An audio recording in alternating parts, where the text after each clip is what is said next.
Dahil today, ngayon, fiesta ng Pentecost, no? Huling araw ng Easter. Pinangako ko sa inyo, pag-uusapan natin ang 7 biyaya ng Espiritu Santo or the 7 gifts of the Holy Spirit. At para maintindihan natin yung mga hindi pa nakakaintindi at bakit napakahalaga nito sa ating buhay, especially sa ating mga pinuno at sa atin, no? Para hindi tayo maloko at para makita natin ang tamang landas. All of us have to know this, okay? Number 1, wisdom. Ano yung wisdom? Hindi lang ito kaalaman, karunungan, base sa mga pag-aaral ng Diyos, base sa ating pananampalataya.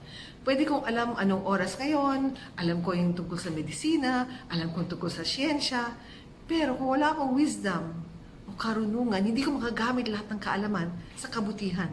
Hindi ko makagamit sa paraan na gusto ng Diyos na gamitin ko.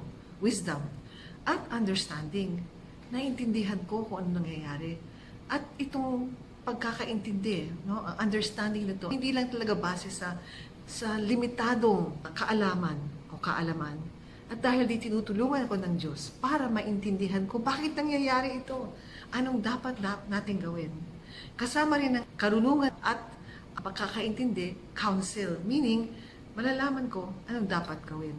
The right counsel, right judgment. Okay? Judgment. Hindi mali-mali ang ating paghusga o ang ating mga desisyon sa buhay. That's 3 already. Fortitude or courage also. Katapangan, pagiging matatag. Kung alam natin kung bakit nangyayari mga bagay, kung alam natin at talagang naniniwala tayo sa puso na tama ito o mali ito, magkakaroon tayo ng fortitude or katapangan na manatili sa ating piniling landas o gawin ang tama. That's fortitude. Okay? 4 na huyan. Ano pa? Well, nasabi ko na yung knowledge, no? Kaalaman. Pero ang kaalaman, walang kwenta kung walang understanding, pagkakaintindi, at magamit natin sa tama na may wisdom tayo. Piety or piety, yung pakikilala natin sa Diyos, sa ating mga sarili, bilang mga anak ng Diyos. Hindi lang tayo nananampalataya, pero anak tayo ng Diyos. Piety, talagang faithful tayo. And the last is fear of the Lord. Hindi yung takot tayo sa Diyos kasi takot tayo. Hindi.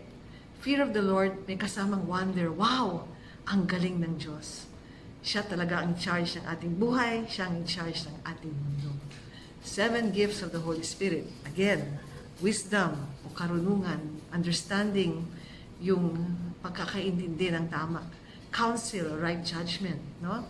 Yung tamang mga desisyon sa buhay. Fortitude, yung katatagan. Courage, knowledge, kaalaman o kaalaman. Piety, talagang reverence sa Diyos, no? Respeto at talagang alam natin na tayo anak ng Diyos. And fear of the Lord with wonder and love and devotion na God is great. At talagang nararamdaman natin yun. Kung meron tayo nito, ay siguro kung lahat tayo meron nito, mas maganda yung mundo.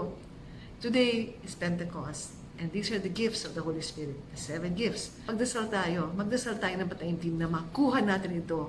Pumasok sa ating puso at buhay ang Espiritu Santo, and especially pumasok sa ating mga leader. Kasi sa nakikita natin, marami sa kanila, wala nitong mga 7 gifts of the Holy Spirit. Please, Lord, Holy Spirit, come Holy Spirit, fill the hearts of your faithful and enkindle in us the fire of your love. Amen. Blessed feast of Pentecost.